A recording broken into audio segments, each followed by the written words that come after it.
Welcome to episode 208 of In Touch with iOS, the show that talks about iPhone, iPad, Apple Watch, Apple TV, and related technologies. I'm your host, Dave Ginsburg. My co-host, Warren Sklar, is here. How you doing, Warren? I am good. Good to be here. Good to see you twice in 1 week. The wife gets back tomorrow, and there's no travel plans, so this might be it for a while. So we'll see how it goes. Well, geez. Well, I'm also happy to have Guy Serle back on the show. Thanks for being here, Guy. How you doing? Yo, it's good to be here, man. What's up? What you doing? How you feeling? You're Jamaican? No, that's bad New York beach accent. I thought we were in Jamaica. Hey, man. How we doing? You want some? You take out the full bolt, you move the seat back. Everything's just fine. Right. I put on some Bob Marley. We go to the club. Here we go here. All right. So we're 1 week post Worldwide Developers Conference, so we have some after talk of some things we didn't cover last week, but got some good topics when we chat about this week. Beta's pretty active, and got some news stories as well. And let's go ahead and just jump right into the news for this week.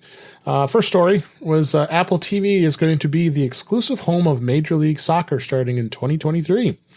Apple today announced a partnership with the MLS, or Major League Soccer, that will see every single MLS match streamed through the Apple TV app for the next 10 years, with a deal to kick off 2023. So if you're a soccer, or if you're in the UK football fan, you'll be able to stream every live match. No local blackouts, no restrictions. What a concept that would be. And quoting here what Apple said, this is for the first time in history of sports, fans will be able to access everything from a major professional sports league in one place, says Eddie Q, Apple's Senior Vice President of Services. It's a dream come true for MLS fans, soccer fans, and anybody who loves sports. No fragmentation, no frustration, just the flexibility to sign up to one convenient service to be able to watch. I think this is Apple continues to expand Apple TV. They did sign Major League Baseball beginning of this year with Friday Night Baseball, which it's gone with some not so much fanfare, but they're working through the kinks. Guy, you being the sports fan you are, I know you want USFL to be on Apple TV. Yeah, I'm actually wearing my Washington Federals hat right now. So, so what do you think of this? I think that it's probably great for Apple. I question whether it's going to be so good for Major League Soccer. Yeah. To basically force everyone who wants to watch Major League Soccer to have to go and get an Apple TV subscription, that you can't just have it on a local station or, some other free station that you may have with your cable subscription. Yeah. For Apple, that's fine. But for Major League Soccer, I think that they're, I'm hoping Apple's paying them a lot of money, because this could be limiting their audience. Yeah, well, they're also saying that they're going to show a limited number of matches. They'll be available for free, so they'll entice people to watch it. It also depends on this sport is not as popular in the United States as it is in Europe, so it'll be interesting. What's your thoughts on this, Warren? Well, they're 0 for 2 in sports that I really would watch at this point. So baseball, if you're going to pick two sports that I definitely wouldn't watch, that's baseball and soccer. So thank you, Apple, for that. I was hoping, like I'm hoping for football to come. That's still to be determined, because they still waiting to sign that contract, because DirecTV's contract's coming up here. So and I would definitely, NFL. Yeah. The one thing I read though is this is not. It's a separate subscription.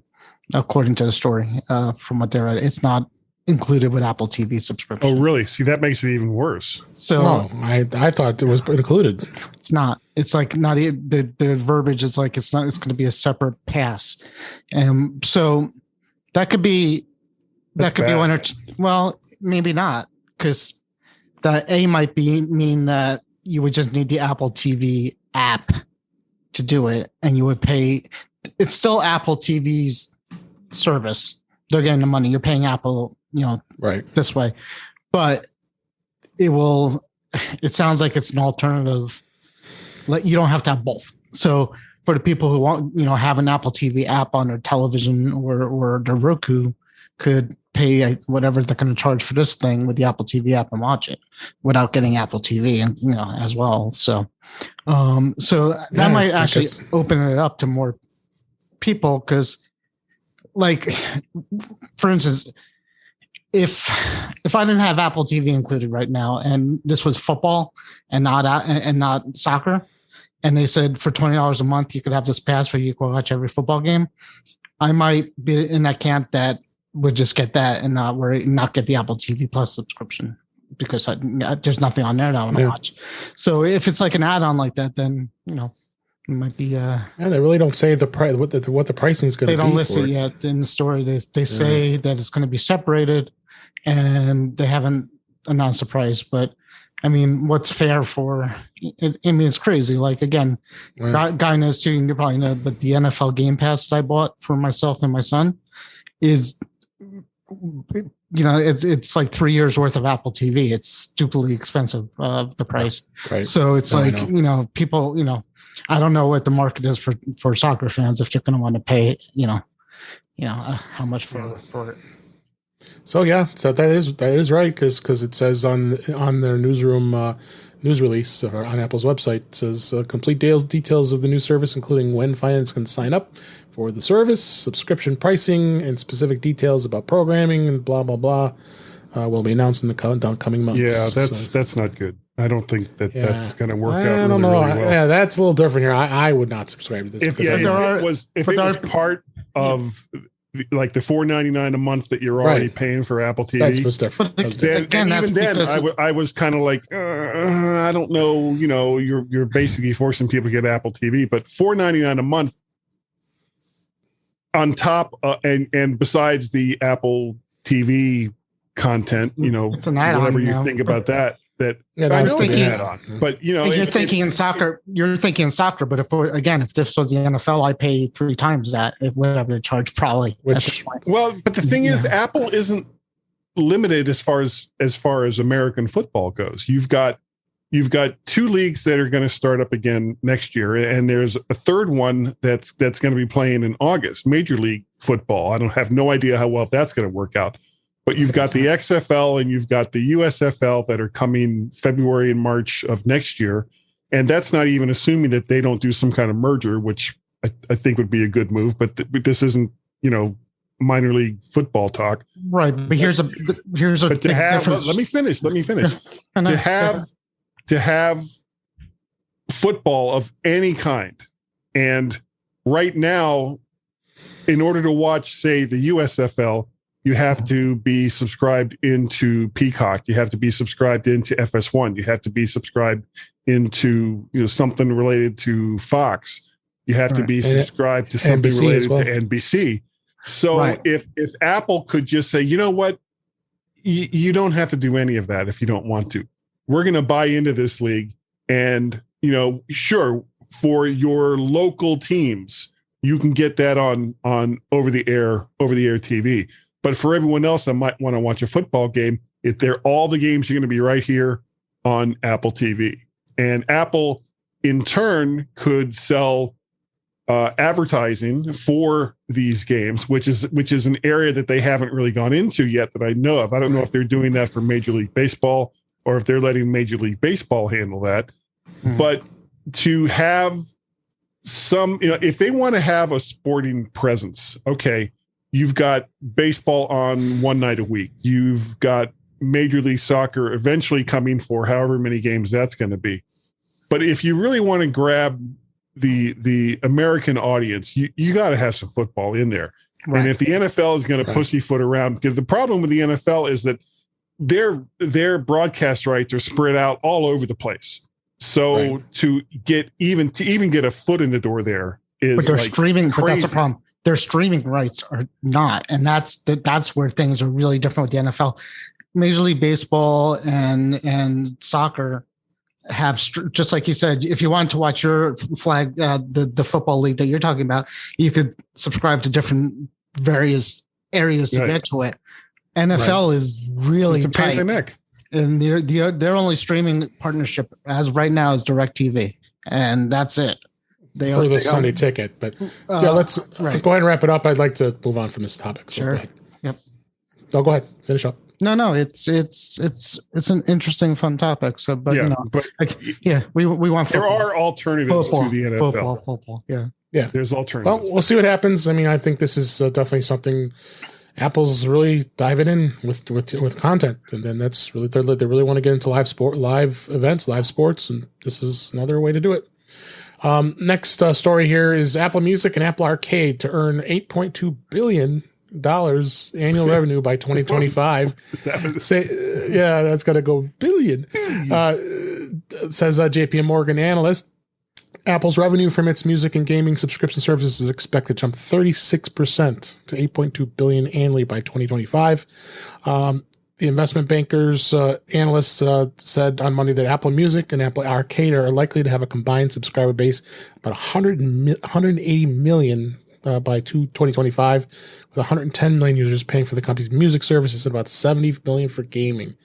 And of course, Apple Music launched in 2015. It's the second largest music streaming service after Spotify, and Apple Music expects to account for $7 billion of revenue by 2025 as well. Apple Arcade is only that's about 3 years old here, and it's starting to pull in some money. I didn't think it was doing this well. Again, this is just showing you that Apple continues to evolve with services. Guy, what do you think? I mean, I think it's music and games. I mean, two topics a lot of people like. Well, I mean, their services have been growing by leaps and bounds ever since. Yeah. And the funny thing is, they don't really like their hardware sales now. They don't really break it down when they have their quarterly earnings calls. The fact that Apple and I was kind of skeptical when they started this, but I think that what is it, Apple One Plus or Apple Plus subscription, Apple One Bundle, Apple One Bundle. It's such a great deal for Mac users with up to 2 terabytes of storage, family sharing amongst 5 or 6 people that are in your family. 6. And where it kind of drops off though is people that aren't Apple users. So if they can somehow entice other, and I think a lot of it is also branding. Which is why I think they got away from iTunes. They know that iTunes is inevitably linked to Apple and the Mac. So by changing it to just Apple Music, it takes away at least part of the stigma that iTunes had for people that were outside of the Apple ecosystem. And the advantage for Apple that is a disadvantage for Spotify is that this is Spotify's entire business, and any kind of downturn, just kind of like what's going on with Netflix right now, is going to severely hurt them. Where Apple can just say, well, okay, so we had a slight dip in services, but we're still making billions everywhere else. So, Apple can play the long game here. That's true. Warren, you got any thoughts on this? Yeah, I was going to pretty much say what Guy just said at the end is basically they don't really have much to lose in this kind of stuff. They could keep throwing things out there, and if people do it, they do it. If not, they have so much money that it's not going to hurt them. The News Plus service is one that comes to mind that hasn't really took off the way it maybe some of the others. All the hype that they had. Yeah. And then Fitness Plus, I know people use it, but it's, certainly not talked about that often. So, I mean, there's services that are going to be out there that, are probably not as doing as well as the others. But again, it's Apple's smart with that, with all these services, they could modify how much they have to spend on these services based on numbers, of subscribers. And, it's not right. They could add, they're constantly, adding more people to Apple Fitness. In the beginning, right, we heard all these famous trainers, right? The Barry's Cookie is joining Apple Fitness. I'm like, oh, but now you don't hear that much anymore because they were throwing a lot of money in the beginning about that to get people, and now that it's not doing as well, they're like, Gary Shinooki's went somewhere else, and that's how it is. But yeah, so I mean, it's just like I said, they have the money to screw around with these services. And it's all subsidized through other stuff that they do. Yeah, and I think they know Apple Music is pretty much. I think at this point they still think Apple Music is their bread and butter and services. I would have to think that that's mostly only because it's been around the longest, and at this point. But it's good. Yeah, well, we'll see where it goes here. It's going to be interesting. Last story here was Apple has opened up registration for professional learning and virtual conferences with the iPad. This is if anybody's interested in some professional learning this summer, you have an iPad, and Apple will be hosting a series of free virtual hands-on professional learning experiences using the iPad starting this week as we record this. Explore helpful resources, practice new skills, reflect on ways Apple technology can support great learning and teaching. I went and checked it out. It's actually pretty good, and they got some good topics, photography and all kinds of other stuff. I mean, all you really need to do is have an iPad with an Apple Pencil, and you can take a look at the course selection links in this article in the show notes here. But they're offering things like making musical masterpieces and diving into learning AR, as well as learning how to code in Swift. Which that event's already filled up there. Oh wow! These are free sessions? Is it absolutely free? Yeah, you just go on the site, register, and hopefully they stay still open. Like I said, the Swift one already filled up, and I was just looking at this yesterday. So got to be swifter. They've got to be swifter. Zing. Something you would be interested in, Guy? You know what this kind of reminds me of what Apple used to do in store, where they would have like these little learning classes and stuff. They still do it. They're still doing, yeah. Yeah, but part of the problem, and it's not a bad problem to have, is that the stores get so crowded that there's really no room to have that kind of close one-on-one teaching like they used to. Not really. I've seen one old lady sitting there, like five empty chairs. If you go you have to go at the right time. You'll see the one old lady and five empty chairs, and the teacher looking. I want to learn about GarageBand. Oh, okay. All right. Here we go. I've gone there and I've been by myself. So I'm Granny Rapper. Yeah. That they're doing. I wonder if this is like the start of like something else that they could roll into the Apple One bundle. Having and not just because right now, what these classes are just kind of like fun to have courses. Right. There's like nothing that's really attached to them that sit there and say, well, you might want to hire me because I learned how to do web design in this Apple Learning Virtual Conference. But if they could get some accredited courses, then this could become, like Apple University. You've got Apple Music, you've got Apple TV. Now you're going to have, Apple Dance Theory or, whatever the particular course might be. So I look forward to our education being run by our Apple overlords. All hail. Well, check it out. Links in the show notes. I think it's something that'll be definitely interesting here. So let's go ahead and move on to the topics this week. Let's start with beta discussion. iOS 15.6 beta 3. There's, believe it or not, they're still doing some beta testing with 15.6. Its third gen just came out this week as we record. Really don't know of any real changes that have occurred on here other than probably some bug fixes because they had some, various bugs that have been going on with it. But we all know that all the focus is going to move on to iOS 16. So not much else to say about that other than if you're still wanting to check out iOS 15, you can with beta. It's probably going to be up to, I was expecting it would probably been released this week, but apparently they had another beta. So maybe next week we'll see. So there's but 3 people in the world that downloaded that, right? Because exactly. Every other developer is going to get the new stuff, and I don't know. Exactly. So, but we are on week 2 of beta for iOS 16 for only developers at the moment. So that is going to be something that's definitely going to be focused on for quite some time here. There's so much stuff that on here. Warren, since you're the beta tester for everything living on that edge, what have you seen? Yeah, beta master. We have you noticed anything that's caught your eye so far? He's the master beta. fish. No, now I can't talk. Sorry. There's a lot of new features. That's why I say I wonder if anything you've caught. Okay, that's what back to topic. It's been a rougher week. There's been definitely times where I wish my stuff would work and it didn't. I actually had a job of recovering somebody's MacBook, and it was tough with two the other Macs that I had with the beta on there. Because with Ventura, yeah. Mm-hmm. So that was a challenge. But other than that,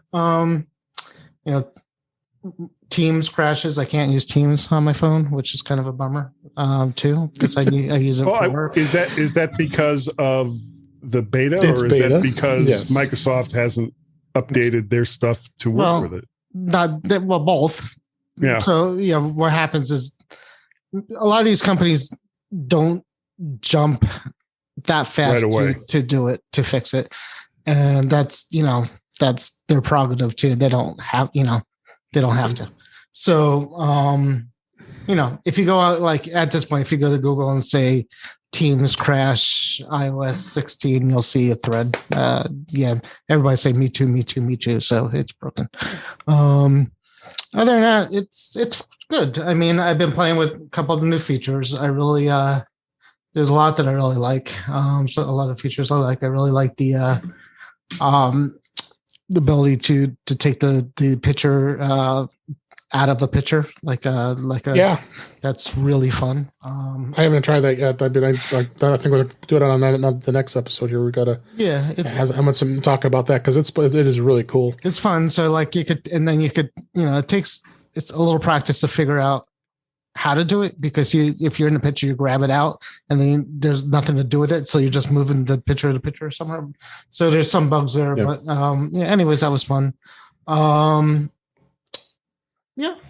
mean, I haven't, it's a lot. It's a lot of different. Oh, there is. And that's what I say. Over the next few weeks, we'll be talking about as we find things. One of them note that I discovered is the fact that if you go into a message and you want to type in, like, let's say you want to say it's 35 degrees Celsius, and you send it to somebody, and that person, as well as you, have iOS 16, you actually, once you send it, you tap where it says 35 degrees Celsius, tap it, then a menu will pop up, and it now shows you Kelvin and Fahrenheit. So now no more having to figure out when someone tells you it's 35 degrees Celsius what the temperature is here, where we know in the Fahrenheit. So they're doing those kind of quick menu things like that within messages, as well as I believe it will work in other apps like Notes and such like that as well, but I haven't tried that yet.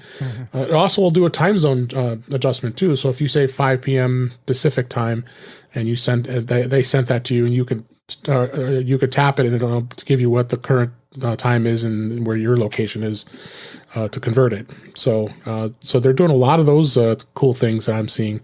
And this that would be a big help for me, because constantly having a fight with British summertime with Kaz, trying to figure out what the hell time is it over there. I do the same thing with the British Tech Network with the Mac show too. So we always end up losing an hour for like 2 weeks, and then we get the hour back again. So my wife. It's good with my wife, but we never fight about whether it's in Celsius or not. That would be just weird.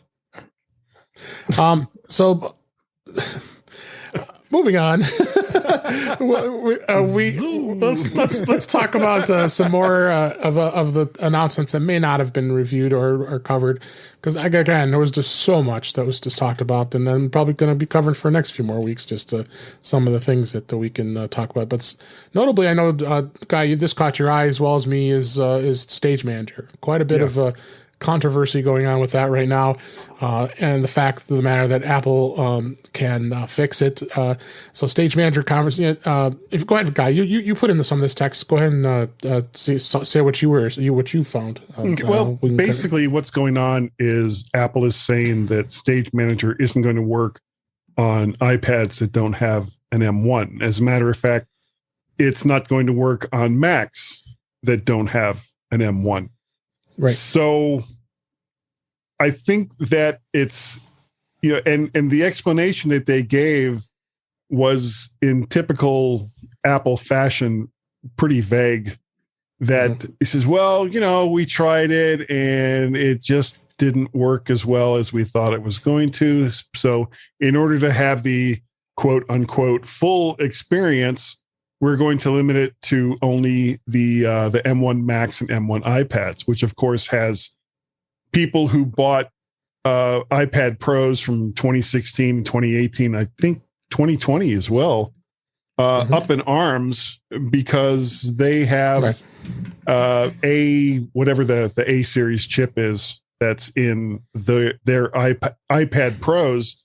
And I was perusing the comment section where I got this story from, and one of the points that kept trying to be made over and over again was that the M series chips are basically derivatives of the A series chips. I mean, that was where Apple got the original design for them. So why can't they work too?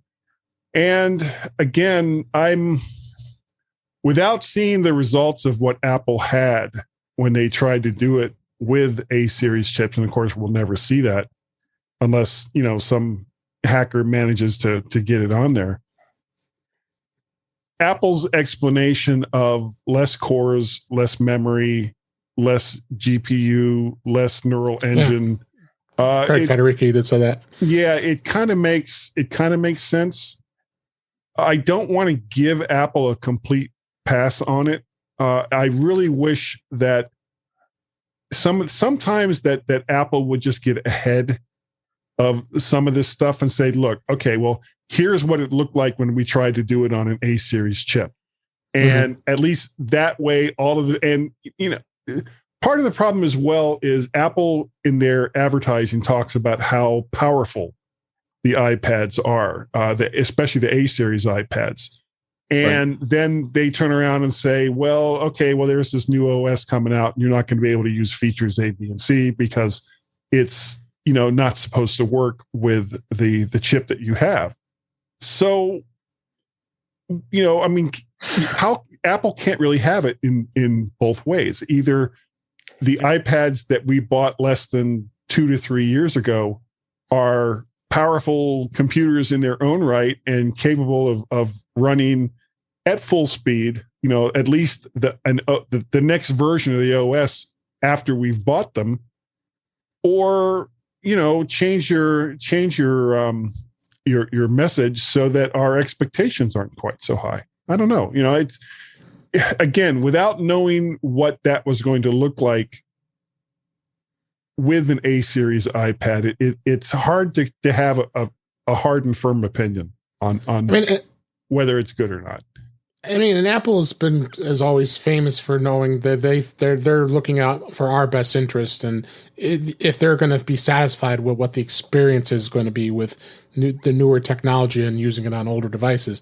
But I agree with you that there's people who have 2018 iPads, and those are perfect. Yeah, there's perfectly good iPads. I mean, they will work perfectly fine. Interestingly enough, 9 to 5 Mac, I put an article in here as well. They did find some code in here that says that that there was an internal mode that will allow it to work, in essence. So the code was found and it said there was a code name for legacy devices called Chamois, and that's the Stage Manager code name. So they were testing with it, and of course that I guess it does align with what the statement was that came from Craig about this. But they were just they've been testing it, but I guess the engineers felt that this wasn't something that was going to be satisfactory of an experience. Granted that the M1 has the faster Thunderbolt port, because they're thinking external displays. Doesn't the Air have an M1? The Air does too, but then the Air is also slower as well. And then I think that the RAM that we're talking about too. That doesn't have the USB-C port or the Thunderbolt port. That's got Lightning. The Air, the last Air, I believe, has is a. It's not Thunderbolt. I think it's just USB-C. It's just USB-C. It doesn't have the Thunderbolt. But I mean that in itself, that I think Apple again. I see what I just right away. I knew that Apple always is looking at. Okay, we don't think this is going to be a good experience for our customer using a product that's this old. I mean, just like when we have the iPhones that go as far back as the iPhone 8, you know that not all the features are going to work that are in iOS 16. I mean, same thing that had happened with. Yeah, it just isn't possible with the processor and its speed. I mean, same thing with some of the older iPads. I mean, even though I've got the first generation iPad Pro. There's no way that one's that's a 7-year-old iPad, but it's still a Pro. And then I was glad to see that they're at least letting that model go another year, because there's still a lot of people have that first generation iPad Pro at the 12.9. Yeah. What do you? I'm going to wait for to hear your thoughts on this, Warren. So I got thoughts. My first thought is Apple fan haters have been saying that iPads can't multitask, right? It's not a real tablet. You can't multitask. Yeah. And this M1 BS is just going to add fuel to that fire, right? So you're telling me that everybody just wanted resizable windows to multitask, like in Windows 3.1 and Mac, probably Mac OS X 6, like something like that, where that's all we want. So what did Apple do? They're like, well, they want that, but let's just make this incredibly complicated, process with floating windows and things that look so much better, instead of just putting the stupid X on top of a box and resizable window.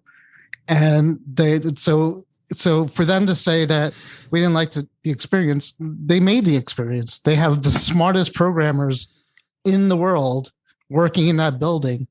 They could have easily done something. Maybe it wouldn't have looked as nice, maybe whatever. That's the thing. But people were clamoring for. They didn't need nice, right? They weren't the people who were begging for the power feature for and say, I want this to look like a beautiful thing, like when I do it.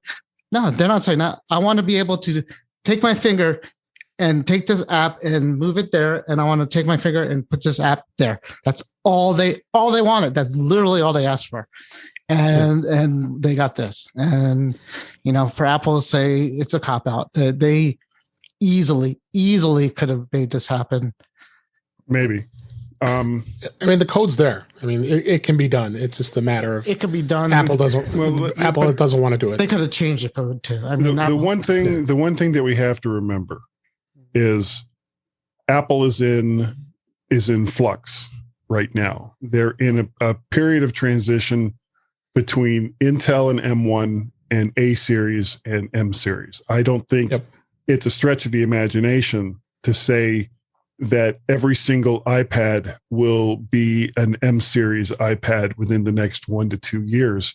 And it probably wouldn't be a stretch, especially once the 3 nanometer process is yielding better results, that iPhones as well won't be or will be M series or whatever they're going to call a processor that'll fit within an iPhone, as compared to the M series for larger devices like iPads and the Macs. Mm-hmm. And there's going to be some pain. This happened in the transition between the 64,000 and the PowerPC to Intel. And of course, it's going to happen now that we're going from Intel to ARM. So this isn't going to be the last story that we hear about this. No. And chances are, and this is just as far as the Mac goes, this is just the beginning. There's only a couple of things in Ventura that won't work with Intel Series Macs, and that is going to accelerate. Oh, and it already did with Monterey. So yeah, right. It's going to go, and there's like 2 or 3 big features that won't work with Intel Macs with Ventura. But the time when the next one, Miss Snuggle Kitty, comes out next year, it's going to be accelerated, and Intel Macs are going to be also RANs within the next probably 2 years. So, and that's what they probably said, but that's a whole nother topic. And I think, but real fast, I think Apple is taking the bet that most people don't care, right? Because essentially, with this feature, except the fanboys, and girls, they're saying going to complain no matter what you do, right? But most people who have a non M1 iPad at this point are not going to care about that. They use it differently. I'm not saying that's true or not, but that's probably what they're thinking. Because literally they obsoleted, and I don't want to say obsolete, but they basically left out probably about 80% of the iPad ownership population at that point, right? I would imagine, of all the iPads out there, still a lot of old ones out there. iPadOS 16 and very much so 17. They're going to start dropping like flies. Yeah, but I still think as of right now, there's probably 90% non-M1 iPads out there in the wild. Sure. And, so that sounds about fair assessment. I would say that most people aren't going to be able to use this feature. Some of them are going to say, I'm going to get myself an M1 now because of this, and some won't.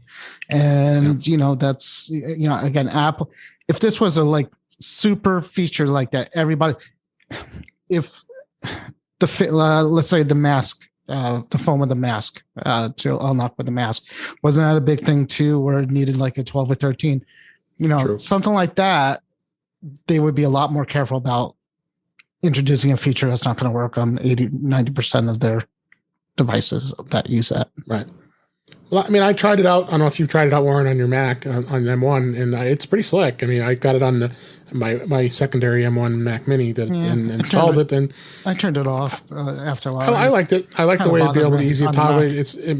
Because not everybody likes spaces, and I never like spaces on the Mac. Yeah, but I don't like how it doesn't come back full screen. Like things like if you're switching between them, the state doesn't come back the way that it should come back that I found. So like I have to go full screen again when I open back up. Yeah. I didn't like it personally, but maybe they'll change it. Yeah, I will see we'll see where it goes. I mean, Stage Manager was quite a big thing to talk about. And remember, the Stage Manager, it's not just multitasking on an iPad or making multitasking better in an iPad. It's being able to connect an iPad to a larger monitor and basically turn it into a full blown, whatever however you want to define computing, computer. And you could hook them up before this. So I've hooked up iPads to monitors. Well, it's not as like, if you look at something like Samsung DeX, and I know I don't want to go down that rat hole. But sure. Android devices, as far as connecting them up to a larger monitor and all the rest of that, at this point are better, is a better experience than what you're going to get connecting an iOS or an iPad to a larger monitor. I bought a Lenovo tablet last week. I could tell you all about it. That's the same thing. The Stage Manager is like the first shot across the bow to try to rectify that. Yeah. All right. Well, let's go ahead and move on. But we got plenty to look for. There's going to be more and more betas that are going to be released. Who knows? Apple could be releasing some. Yeah, I'm sure Apple will be releasing a lot more changes because this is not the final. This is not the final code yet. So, so let's move on. I got another topic here. I wanted to talk about. There was a story that the European Union had announced that they are now going to mandate that every device that has a port on it, would be it a phone, tablet, and such, has to have USB-C. And Apple, of course, doesn't do that because they still have that old 10-year-old Lightning connector that's sitting on the iPhone. So it's definitely something that Apple's going to have to look at. I mean, because the European Union, there's going to be a lot of people that, we got a few years yet before this has to happen, but there's been quite a debate on it. Our friend Andrew Orr actually wrote this article. I have a link in the show notes for on an Apple Insider about just kind of the pros and cons of the Lightning versus USB-C. And I want to kind of get your guys' thoughts on this as well. Again, the new rules are going to be in 2024. So I can't imagine that the iPhone 14 is going to change this year. It's still going to stay with Lightning. I just know. But really, if you look at the pros and the cons of it, is, Lightning was like I said, released in 2012. It was quite a big jump when we got rid of that 30-pin connector finally. If we remember how much of an uproar that was when they had the 30-pin connector for those first 10 years, people were just going crazy. So Apple had created adapters and making sure that these plugs worked for a while and all that. So, but it does have, as far as the bad thing to it is, it does have a slow data transfer rate. But is that a big deal? Because I don't know if a lot of people are using their iPhone to transfer data. That's what I said. I just don't think that is a huge deal. So it does have transfer speeds that are slow, but like you have something like a 12.9 inch on the iPad Pro, the first gen I had, that has a Lightning on it with the camera adapter. That was slightly faster because it was USB 3.0. So they were adapting, but it really depended on the device. So it is a good protocol for charging. I agree with this, and saying that 27 watts is about the right adapter that'll work and make sure that it charges fast. I find the iPhone charges fast with this. So I mean, really the pros and cons are, the pros are the fact that Apple does do a M5 certification program on it to make sure that you're getting a cord and a connector that is certified by Apple to make sure it's going to work. Because there's tons of knockoffs out there. You could buy those at the local Walgreens on their little kiosks when you walk up to the cash register, and those things are like $10 cables, and they're who knows what they are. So it's fish bait and computer supplies. They work for a while. I've real fast. I've never had a cable as bad as it's been ever hurt or damaged the actual phone ever. I've always had them break. Neither have I. They'll break after like 5 days. They won't work sometimes. Yeah, but if I'm buying a $5 cable, because I'm in Vegas, I need to charge my phone for 5 days, and it lasts 5 days, and it was worth for $5. But and I'll compare this to USB-C, and you also have to include the Thunderbolt into that equation as well, because iPads now have Thunderbolt 3, Thunderbolt 4, giving you faster throughput for that. How important is that? Well, I mean, it's a tablet. I mean, you're probably going to be doing a little more data transfer. A lot of people use external drives they want to plug into the iPad to be able to transfer photos and all that stuff. So, is this a big of a debate? I don't know. I mean, I think is this going to be a huge deal? I don't think so, but I also think that that it's a long time. It's been a long time. 10 years is a long time in technology to have the same exact technology, and Apple is the only one that has not changed their connectors. What do you think, Guy? Is this a big deal to you as far as if Apple were to have to switch? I think it is a big deal, but I'm looking forward to it. I've never been like huge Lightning cable fan, especially once USB-C came out. Yeah. The fact that the uproar that happened between the 30-pin and Lightning, I think, was more along the lines of there was such a huge ecosystem of products out there that was being supported by 30-pin devices. I mean, everybody had something that would go between older iPods and clock radios or what have you. Mm-hmm. And the funny thing was, even though they're selling more devices than ever with Lightning cables than they did with 30-pin, I don't think that the hardware ecosystem is anywhere near as big as it was with the 30-pin. So I think there will be some gnashing of the teeth and the faux rage and all the rest of that. How could Apple do this to me? But I don't think it's going to be as big of a deal as when the change happened between 30-pin and Lightning. And honestly, USB-C is on everything.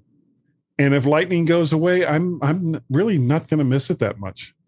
Yeah, no. I mean, you got to look at Apple, what they've done now. Every cable that goes inside a box, of course, you're not getting the power adapter anymore. Yeah. But it's a USB-C to Lightning cable. You don't have the USB-A anymore. At least that comes with devices now.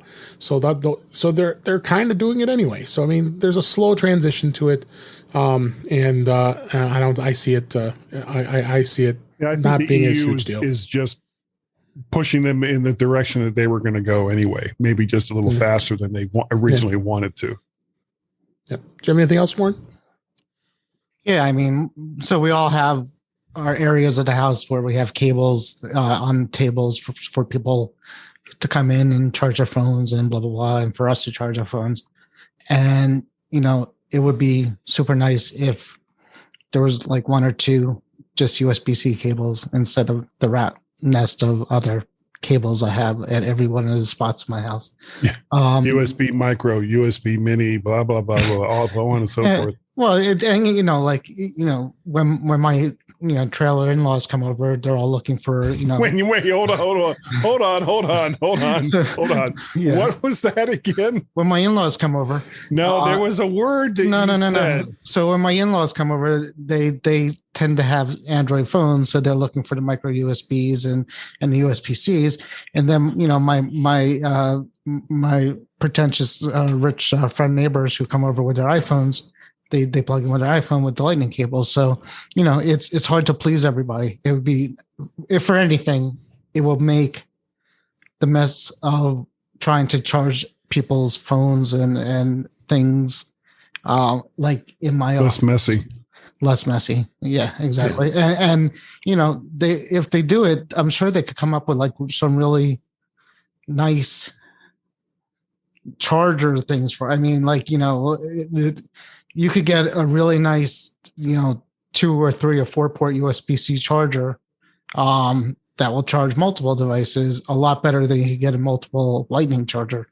It has, I guess you could do the USB-C lightning, but whatever. But it's cleaner. So that's where I'm going with that. Yeah. All right. Let's go ahead and move on. Next topic here. We always heard the word Sherlocked apps, and we've had it happen for years. It happened for years and years that Apple would come up with a new app for something specific that another app fixed, like live text. Sherlocked a lot of apps that were out there when that came out. Well, now they have the continuity camera that's going to be that's in macOS beta for Ventura, and they do have a new a feature that's called continuity camera, and it's going to allow you to be able to hook your iPhone wirelessly to your Mac and be able to use it as a webcam. Now, I currently am using my camera, an iPhone as a webcam, and I have been for quite some time. And I happen to use a product called Camo Studio, made by Reincubate. Yep. So it's an awesome app, and so then I went ahead and I tested it on iOS 16, and sure enough, it crashed. So I went ahead and I just checked out on Twitter to see if anybody had said anything to the guys at Reincubate about it, and sure enough, someone did say something, but it wasn't. I made a huge deal out of it. So I went in and said, "Hey, this is crashing on iOS 16." So I actually had downgraded this iPhone down to the beta 15.6 for a brief time. So I did go on beta 15.6 for a very brief time. Mm-hmm. But then the next day I got response. I noticed that Camo got updated to 1.6.7 is the new version. And sure enough, it works. It works in iOS 16, but that just shows you how great those guys are at Reincubate. In fact, the CEO actually made the reply and asked and said, "Hey, yeah, is it working for you now?" And I said, "Yeah, it's great. It's working, and I'm very pleased. Thank you, and you guys rock." Because and how quick of a response that was on it. Just realizing that the press for this particular app was getting just this app's for sure you're going to be Sherlocked. There's no way. Well, I don't think it is, because I think if you guys haven't noticed that, look at my lower third here now. This is their new feature in Camo Studio. They have new overlays and templates that you can create that adds even more ways, and I can toggle it on and off very easily. And they've got 8 or 10 different templates you can add.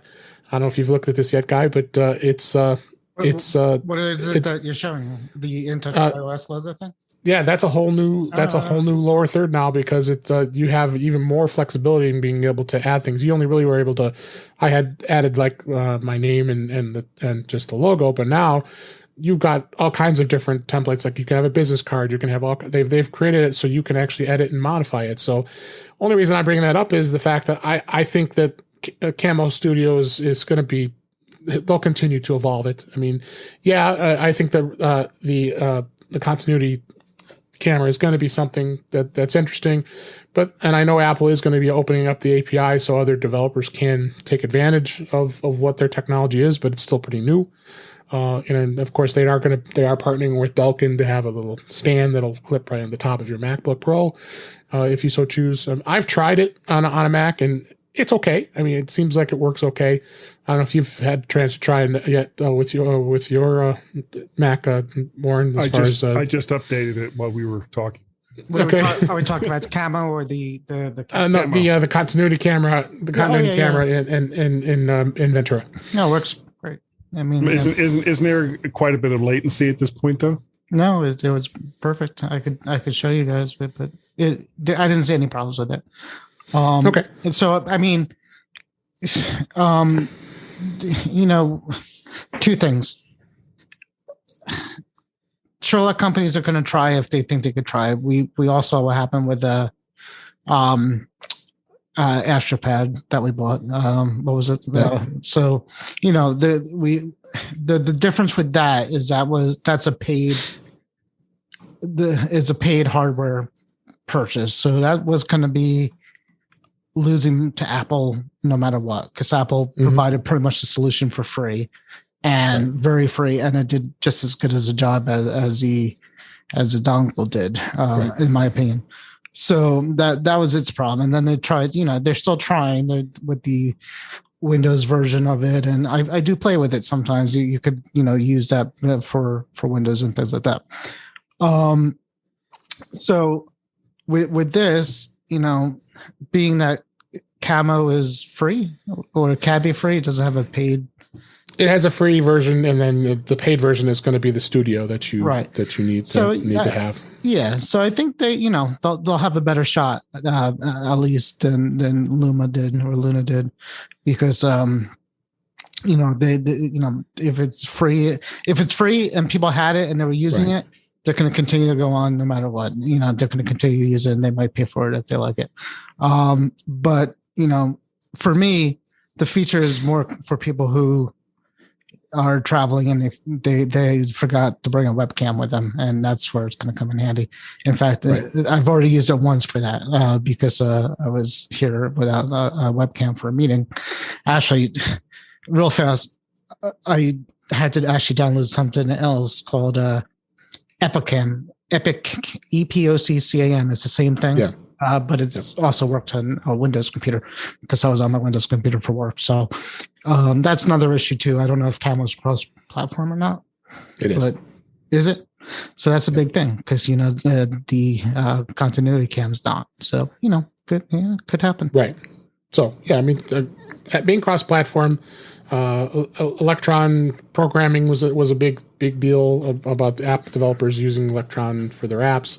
So you are going to start seeing more and more cross-platforming of this type of stuff. But to be able to utilize the iPhone, I think, is a great thing. But in general, there's the articles in the show notes here about different apps that were going to be Sherlocked, and there are going to be some that, like of the ones we just mentioned, that are gone because they really could not compete with what Apple was going to provide. So, do you have any last thoughts, Guy, before we move on to next topic? I'm kind of playing with it right now. I'll switch cameras in a second. No, we can do that. We'll do that after show here. After show. It asked me if I wanted to do it. I said no. I should have said. Two more topics here I wanted to touch on. As always, Apple never really talks about tvOS, but there were some features that were added in the tvOS 16 that weren't even mentioned during the keynote. I've got an article in the show notes here that will give some of the things that they're adding. Of note, they're including cross-device connectivity.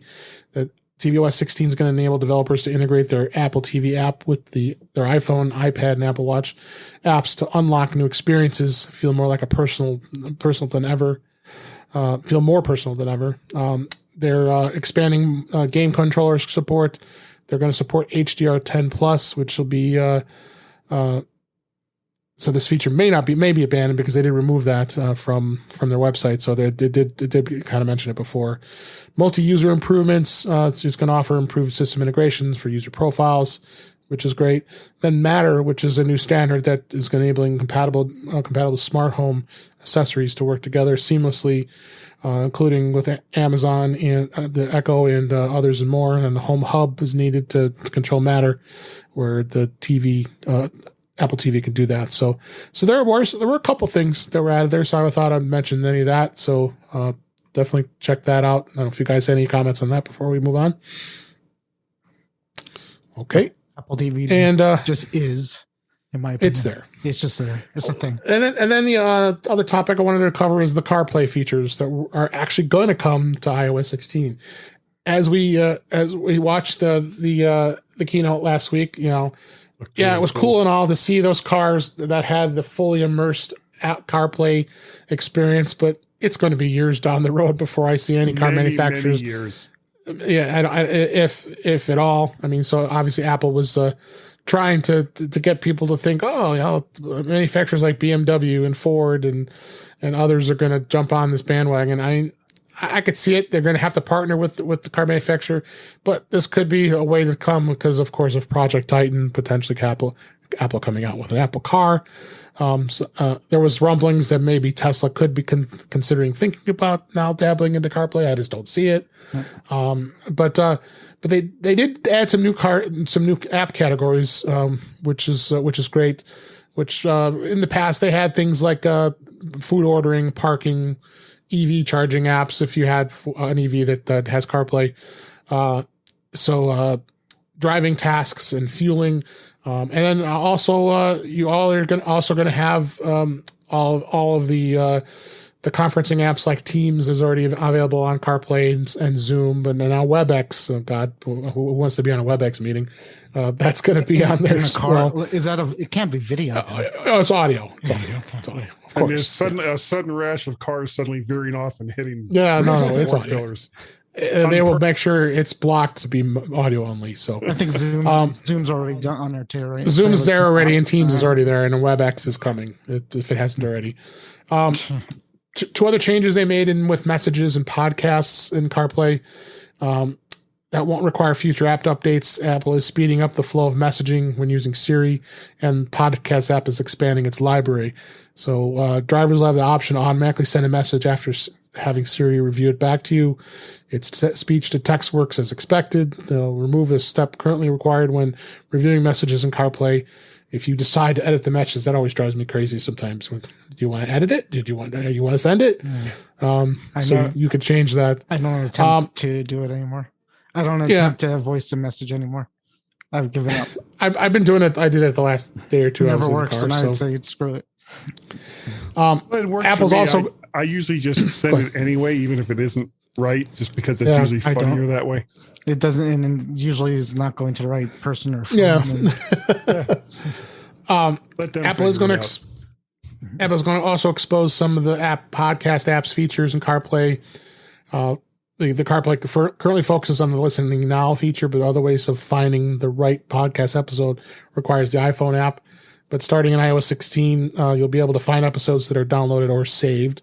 The app will also now allow you to view latest episodes of shows in your library. We'll also be likely to gain some wallpaper options, and we'll see where that goes. But it's a welcome thing to see that they're going to expand at least on some of the functionality. Again, full car immersed experience with CarPlay in a car, I think, is a long way down the road. It was fun to watch. Do you think they'll do video like Tesla does? Because they'll know your car is not moving now when you tap in. So Tesla allows you to watch Netflix, Hulu, things like that on its screen. Do you think they'll start to do that? I don't know. I find it hard to believe that they would, only because they worry about liability. It's dangerous to be doing video. But you can't on a Tesla. There's no way to play it if you're moving. So for moving. Yeah, I mean, just like when you can't do GPS stuff when you're moving. That says car's moving, you can't change the setting or right. Access but the setting. Like in a Tesla, you could watch Netflix, just not if the car's moving, you can't. So Apple could easily say you could stream video from your phone to CarPlay to your one of three screens, and that would be awesome. Yeah, absolutely. So, but I mean, it was good to see that they gave CarPlay some love. It was long overdue. There really wasn't much else when it comes to that. So, all right. With that, I think we made it to the hour here. And unless you have anything else to add, we'll go ahead and wrap things up for this week. I have one final thought. Yes. For the Apple TV and the stage camera. why haven't they allowed you to use your iPhone as a camera to get video calls on the Apple TV? Like that's a good question. Like they could compete with the Portal, right? Because they have the object detection. They can move around with the kids like they show in the Portal. It has everything the Portal does, and it's an Apple device, so you don't have to deal with Facebook. Go ahead. No, that's a good question. I would think that'd be something that they wouldn't want to do, especially if somebody wants to use the Apple TV as a way of having a meeting. Big screen. Well, for family calls is what you're.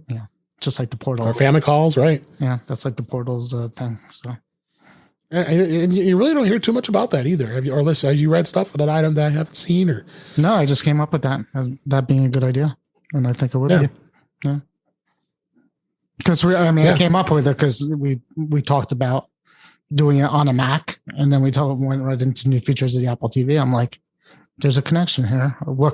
My thought process is, what can the Apple TV do? That's why it gets very little press conference at this point, because there's nothing really left for it to do. But that's something to do. You could do that. Yeah, no, I agree. I think it's something they should consider. Jim, call me. I got ideas. Yeah, you know where you can go. Feedback at apple.com. Oh, I'm not giving him this. Yeah, you can pay for it. I'm not doing that. All right, let's go ahead and wrap things up for this week. That's a wrap for this week. Please send your comments, questions, and suggestions to our email address, feedback@intouchwithios.com. You can follow us on Twitter at intouchwithios. Support the show. You can buy me a coffee at intouchwithios.com/coffee. We would really appreciate it. You also can become a Patreon of the show by going to patreon.com/intouchwithios. We have 2 tiers available to support the show. We would really appreciate it. Make sure you like, share, and subscribe, and so you're notified when we are live streaming, which is usually on every Thursday night at 8 p.m. Eastern, 5 p.m. Pacific time on our YouTube channel, which is youtube.com/DaveG65. We're also going to watch and listen to the past shows, video and audio.